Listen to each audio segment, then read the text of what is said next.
নমস্কার বন্ধুরা, আশা করি তোমরা সবাই ভালো আছো। আমিও ভালো আছি। এই গরমে দুপুরবেলা গরম গরম ভাতের সাথে নিরামিষ এরকম একটু ঝোল থাকলে খাওয়াটা কিন্তু দারুণ জমে যায়।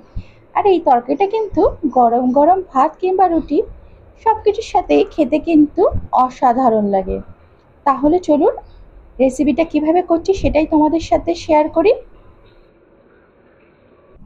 সবজিটা করার জন্য দেখো, এখানে আমি কিছু সবজি কেটে নিয়েছি।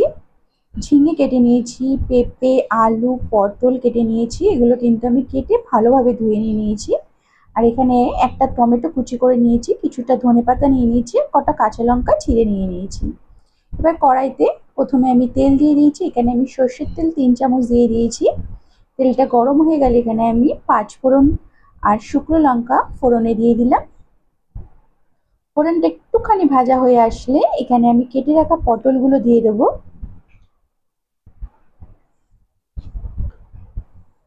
পটলগুলো দিয়ে একটু পটলের মধ্যে সামান্য নুন আর হলুদ দিয়ে পটলটা একটুখানি ভাজা ভাজা করে নেব।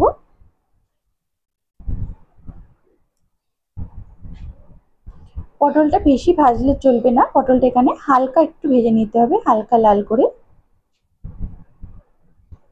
নুন আর হলুদ দিয়ে পটলটা একটু হালকা করে ভেজে নেব।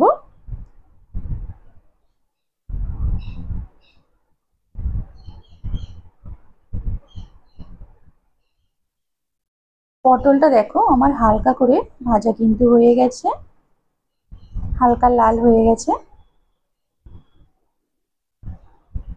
এবার এর মধ্যে কেটে রাখা সব সবজিগুলো একে একে দিয়ে দেবো।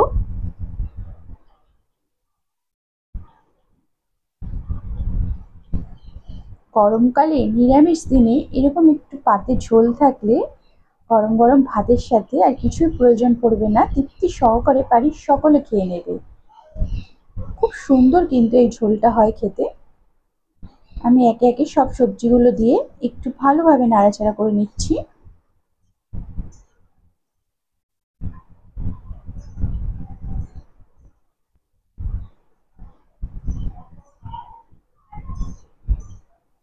ভালোভাবে নাড়াচাড়া করে এবার সবজিটা একটুখানি ঢেকে দেবো।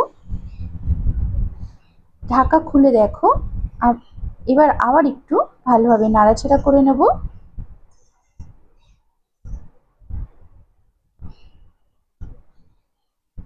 করে এবার এর মধ্যে একে একে সব মশলাগুলো দিয়ে দেবো। এখানে একটুখানি আদা আমি গ্রেট করে রেখেছিলাম, ১ চামচ মতো আদা গ্রেট করা দিয়ে দিলাম।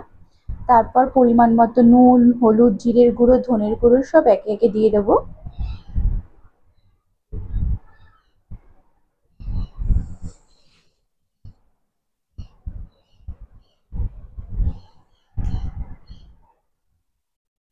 অল্প সামান্য মিষ্টি দিয়ে দেবো, কারণ নিরামিষ তরকারিতে মিষ্টি না দিলে কিন্তু ভালো লাগে না। দিয়ে সব মশলাগুলো একসাথে ভালোভাবে সবজির সাথে মিশিয়ে নেব।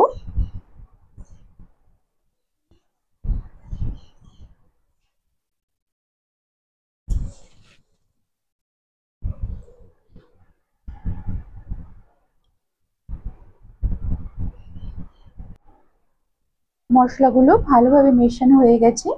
এবার এর মধ্যে চিড়ে রাখা লঙ্কাটা আর টমেটো কুচিটা দিয়ে দেবো।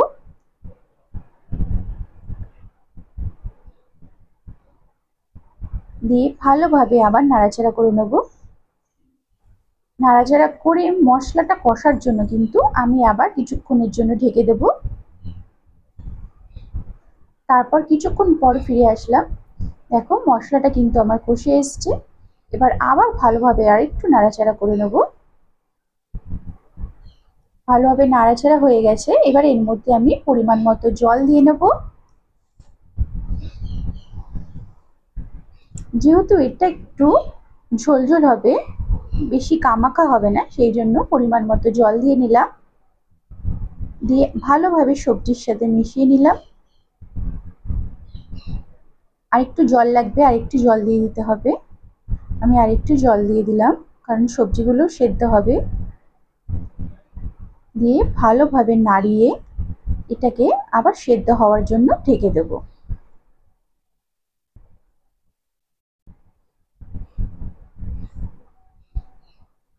দেখো কিছুক্ষণ পর ফিরে এলাম, সবজিটা দেখো আমার ভালোভাবে ফুটে এসছে। এবার আমি দেখবো সব সেদ্ধ হয়েছে কিনা। দেখো আমার আলুটা কিন্তু সেদ্ধ হয়ে এসছে।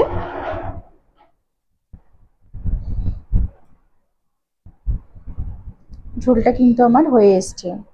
এবার আমি এর উপর দিয়ে ধনেপাতা ছড়িয়ে দেবো। এরকম নিরামিষ ধনেপাতা দিয়ে ঝোল কিন্তু খেতে কিন্তু দারুণ লাগে। ধনেপাতাটা দিয়ে এবার ভালোভাবে আর একটুখানি নাড়াচাড়া করে নেব। দিয়ে আমি কিন্তু এবার এটাকে নামিয়ে ফেলবো। একটু 2 মিনিট জাস্ট ফুটিয়ে নামিয়ে ফেলবো। আমার কিন্তু নিরামিষ সবজির ঝোল রেডি। এবার আমি একটা বাটিতে ঢেলে ফেললাম। আমার কিন্তু নিরামিষ ঝোল রেডি। তাহলে বন্ধুরা, কেমন লাগলো আজকের এই নিরামিষ ঝোলের রেসিপি অবশ্যই কমেন্ট করে জানাবে, আর ভালো লাগলে একটু লাইক ও সাবস্ক্রাইব করে দেবে।